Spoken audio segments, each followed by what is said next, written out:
में मैं हूं आपके साथ सुनील सिंह तोमर। नेपाल सीमा के 10 किलोमीटर के दायरे में किसी भी प्रकार के अवैध कब्जे, धार्मिक या शैक्षणिक संस्थान के अवैध संचालन को बर्दाश्त नहीं किया जाएगा। प्रशासन को निर्देश दिए गए हैं कि चिन्हित अतिक्रमणों को शीघ्रता से हटाया जाए और नियमित मॉनिटरिंग की जाए। योगी सरकार का बड़ा एक्शन, सैकड़ों अवैध निर्माण ढहाए गए।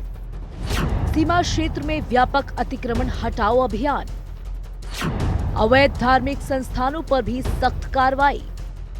उत्तर प्रदेश की योगी सरकार ने नेपाल सीमा से सटे जिलों में अवैध कब्जों और बिना मान्यता संचालित धार्मिक संस्थानों के खिलाफ जोरदार कार्रवाई शुरू कर दी है।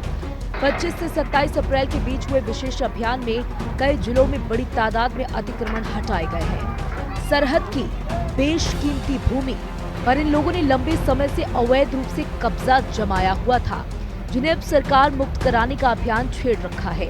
बहराइच के तहसील नानपारा के अंतर्गत भारत नेपाल अंतर्राष्ट्रीय सीमा से 0 से 10 किलोमीटर क्षेत्र में सरकारी भूमि पर 227 अवैध अतिक्रमण के मामले चिन्हित किए गए हैं। अब तक कुल 89 अवैध कब्जेदारों से सरकारी भूमि को मुक्त कराया जा चुका है। राहत की बात यह है कि किसी भी अतिक्रमण स्थल पर धार्मिक या शैक्षणिक संरचना नहीं पाई गई। सीमावर्ती भूभाग में 0 से लेकर के 10 किलोमीटर तक का भूभाग एसएसबी और पुलिस और प्रशासन के संयुक्त देखरेख में रहता है और इसमें जो अवैध अतिक्रमण पाए गए हैं उन अतिक्रमणों में 0 से 5 किलोमीटर के अतिक्रमणों का प्रथम श्रृंखला में 89 अतिक्रमण हटाए गए हैं।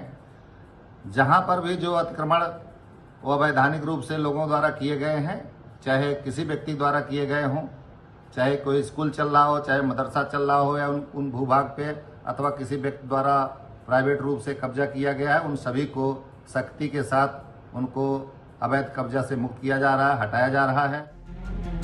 तो वहीं श्रावस्ती में बिना मान्यता के संचालित मदरसों पर कार्रवाई की गई। तहसील जमुना में 7 और तहसील भिंगा में 10 मदरसों को वैध कागजात न होने के कारण बंद करवा दिया गया। इसके अतिरिक्त भारत नेपाल सीमा से सटे 0 से 15 किलोमीटर क्षेत्र में अस्थायी व स्थायी अवैध कब्जों के 119 मामलों में भी राजस्व संहिता की धारा 67 के तहत कार्रवाई जारी है। सिद्धार्थनगर जिले के नौगढ़ तहसील में नेपाल सीमा के 10 किलोमीटर भीतर 5 जगहों पर अवैध अतिक्रमण में मस्जिद और मदरसे के निर्माण की पुष्टि हुई है। फिलहाल उच्चाधिकारियों के निर्देश पर जांच और कार्रवाई जारी है। वहीं शोहरतगढ़ तहसील में 6 स्थानों पर अवैध निर्माण चिन्हित हुए हैं। महाराजगंज जिले में फरेंदा, नौतनवा और निचलौल तहसील में भी क्रमशः 3, 10 और 6 स्थानों पर सरकारी भूमि पर अवैध अतिक्रमण पाया गया। एक मामला न्यायालय में विचाराधीन है और शेष भी। मामले में धारा 67(1) के तहत बेदखली की कार्रवाई या अवैध निर्माण को ध्वस्त किए जाने की कार्रवाई जारी है। योगी सरकार ने स्पष्ट किया है कि नेपाल सीमा के 10 किलोमीटर दायरे में किसी भी प्रकार के अवैध कब्जे, धार्मिक या शैक्षणिक संस्थान के अवैध संचालन को बर्दाश्त नहीं किया जाएगा।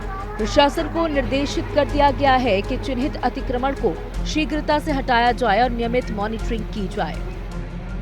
बुलडोजर की कार्रवाई बहराइच, महाराजगंज, श्रावस्ती जैसे जिलों में की गई है, जहां पर सर्वे के रिपोर्ट के दौरान ये बात सामने आई थी कि कई ऐसे मदरसे हैं जहां पर विदेशी फंडिंग हो रही है और जहां पर मदरसों का संचालन अवैध रूप से किया जा रहा है, जिसके बाद से सीएम योगी आदित्यनाथ का बुलडोजर एक बार फिर से ऐसे अवैध कब्जेदारों पर गरजा और उनके ध्वस्तीकरण की कार्रवाई की गई और माना जा रहा है कि आगे आने वाले समय में ऐसी और भी कार्रवाई देखने को मिलेगी। कैमरामैन मनोज के साथ मैं राहुल श्रीवास्तव, हिंदी खबर, लखनऊ।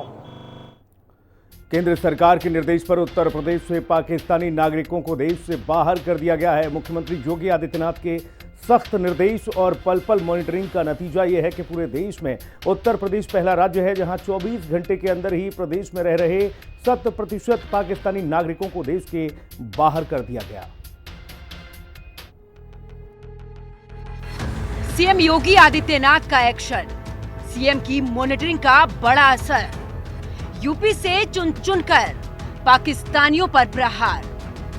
पूरे देश में उत्तर प्रदेश ही एक ऐसा पहला राज्य है जिसने पहलगाम में हुए कायराना आतंकी हमले के बाद केंद्र सरकार के निर्देश पर पाकिस्तानी नागरिकों को देश से बाहर कर दिया है।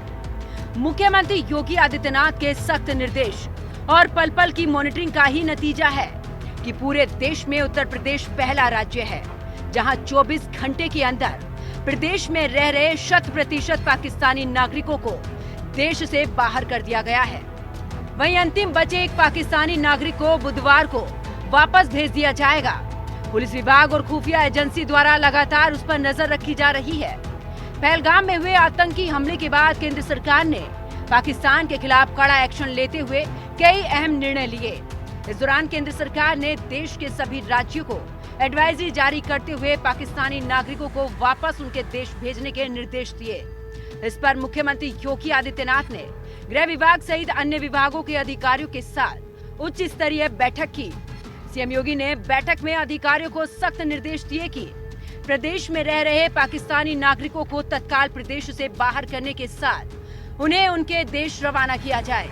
इसके साथ ही सीएम ने निर्देश दिए थे कि पाकिस्तानी नागरिक वापस अपने देश ही जाएं। इसके लिए उनके साथ पुलिस दल को भेजा जाए ताकि ये सुनिश्चित हो सके कि वो अपने वतन लौट गए हैं। सीएम योगी आदित्यनाथ के निर्देश के बाद प्रदेश के सभी 75 जिलों को अलर्ट करते हुए कार्रवाई के निर्देश दिए गए। सीएम योगी आदित्यनाथ खुद पल पल की मॉनिटरिंग कर रहे थे और अधिकारियों को निर्देश दिए थे कि उत्तर प्रदेश के जितने भी जिले हैं, अगर वहां भी कोई पाकिस्तानी नागरिक रह रहा है तो उसको तत्काल वापस भेजने का काम करें। और शायद यही वजह है कि सीएम योगी आदित्यनाथ की जो मॉनिटरिंग थी वो काम आई। उत्तर प्रदेश के में आज कोई भी पाकिस्तानी नागरिक नहीं बचा है। एक पाकिस्तानी नागरिक को बुधवार को वापस उसके देश भेज दिया जाएगा। उसके बाद से उत्तर प्रदेश ऐसा पहला राज्य हो जाएगा जिसने पहलगांव हिंसा के बाद से उत्तर प्रदेश में रह रहे सभी पाकिस्तानी नागरिकों को उनके देश वापस भेजने का काम किया है। तो वहीं डीजीपी प्रशांत कुमार ने बताया कि मुख्यमंत्री योगी आदित्यनाथ के निर्देश पर पूरे प्रदेश के 75 जिलों में पाकिस्तानी नागरिकों के खिलाफ कार्रवाई करते हुए ताबड़तोड़ उन्हें वापस भेजने की व्यवस्था की गई। डीजीपी ने यह भी बताया कि सीएम योगी की मंशा के अनुरूप प्रदेश में रह रहे 100% पाकिस्तानी नागरिकों को वापस उनके देश में भेज दिया गया है। सीएम योगी के सख्त निर्देश और सीधी मॉनिटरिंग से उत्तर प्रदेश देश का ऐसा पहला राज्य बना है जहां पर पाकिस्तानी नागरिकों के खिलाफ ताबड़तोड़ कार्रवाई करते हुए उन्हें उनके देश भेज दिया गया है। वो अपने देश ही जाएं, इसके लिए पुलिस दल को भेजा गया। ब्यूरो रिपोर्ट, हिंदी खबर।